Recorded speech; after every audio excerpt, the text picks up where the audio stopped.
The World Chess Championship match 1978 with white pieces Viktor Korchnoi, with black pieces Anatoly Karpov. And unfortunately, never ever Viktor Korchnoi became the world chess champion. Unlucky. So let's enjoy this game and let's see another chess beauty. As I told you, Viktor is playing with white pieces and with black pieces Anatoly Karpov. So what's happened in the future of this game? Anatoly Karpov is going to be maybe too optimistic and he will strike first, and you will see how white's position is going to be difficult and unpleasant, but something is going to be changed, and the story of this game is amazing. My name is Koutnyy and I'm going to show this game since beginning till end. I believe that you enjoy this game, and if I'm right, just feel free and press like or press follow and made my day. So Viktor took on c5 and now queen c2. What's the plan?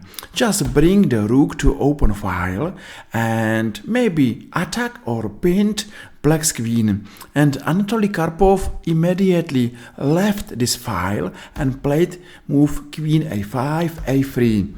First look looks like, hey, that's a threat b4, but it's not a threat at all. Or at least it's not a threat right now, because Karpov played rook e8 and he is looking to white's king. Of course, white's king in the middle of the board is unsafe, but it's a question, hey, stop for a while, why move b4, it's not working?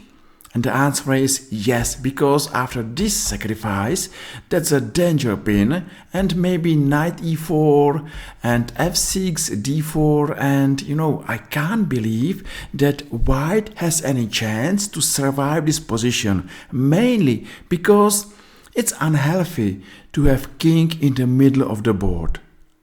Okay, what's happened next? So, Viktor Korchnoi played knight d2, e5, and now knight d4. Oh, that's a danger knight on d4. And Anatoly Karpov looks like he's going to beat Viktor Korchnoi without any problems. But after queen b1, still, black is not winning. Black has chance to win this game in case white takes on d4, because this is a danger check, exchange on c3 and queen b6. This sideline will tell us that white's position is still difficult, more difficult, and maybe lost, but unlucky to Anatoly Karpov, that's only sideline. Because Viktor played queen b1 and without any doubt, this is not the most active queen on b1 in the world. So at least white is still surviving. And now bishop f5, another threat, and that's a threat, knight c2. So Viktor played bishop d3, lucky. Is there this bishop and e4, bishop c2, exchange, and now maybe b4 is a threat.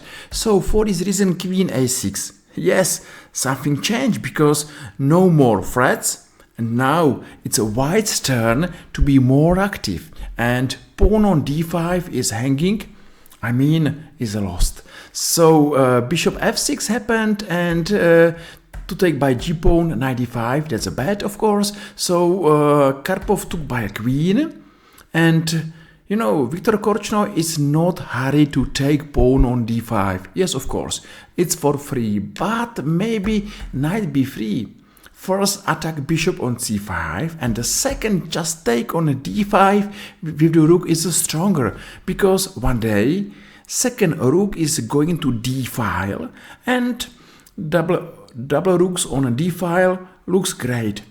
I believe that now black is suffering and maybe black is lost, but it's not still easy to say that black is losing, because after rook d5 white has to go for short castle and bring his not active rook to open file.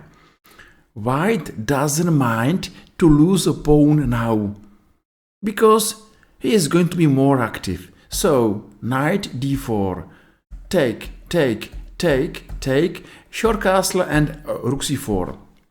What's wrong with white? Why white lost an extra pawn? You know, the first, it's stronger to play endgame knight and queen than queen and bishop. The second, there is open d-file and white's rook is more active than black's rook. So, even white lost a pawn, white is more active, and here there's a threat, of course, a6 and queen b3. White is going to attack rook and pawn on b7, b5, a4. It's a bad to take this pawn because there is a check on b8. I mean, check, take, and checkmate. So that's a nice position. So after a4, it's bad to take by rook because of course knight a4. So rook b4. But after queen d5, take, that's a checkmate threat. Now take on b5, I believe that white is winning here, simple because extra pawn. So a5 happened and rook d8. I believe that here still white is winning, and there was a great performance of great Viktor Korchnoi. As I told you, unlucky, he was not able to be a world chess champion, but never mind, he's still a chess legend. So black took pawn on b2, rooks belong to file, or now rooks belong to rooks has to go behind the pawn. That's a good f5, and now rook a5. Yes, extra pawn. It's a good chance for white to play for victory, but to be able to win this game, white has to improve his king, open position, and push his pass pawn. So bishop b4 check, and now knight a4, and here there's a chance to go b6 and one day b7. So here it's b7 and rook g8. Yes, I believe that black is lost. You know, black is no more danger. Black is suffering because of pass pawn, and believe me that the pass pawns are the most typical winning plans. So rook g8 happened, and even Karpov is fighting f4. White is improving his king, and that's the final plan, just to improve white's king. It's good to remember that we have to play in endgame with all our pieces, and for this reason h5 and g4 take, and white is going forward with his king, has two pass pawns, and the rest of this game is easy. The final chess beauty is here, knight d3. Yes, Viktor Korchnoi sacrificed a knight, and that sounds great because after a rook d3, Karpov resigned.